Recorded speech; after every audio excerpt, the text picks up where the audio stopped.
Dünyaya göz açtın, ağladın.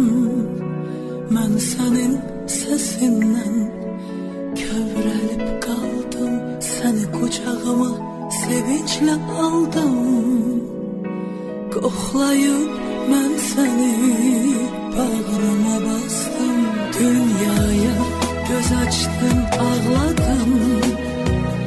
Mən sənin səsindən kövrəlib qaldım.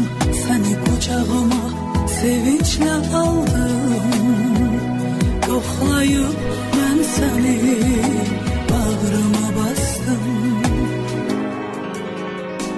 Dünya qədər mənə sevinç gətirdin.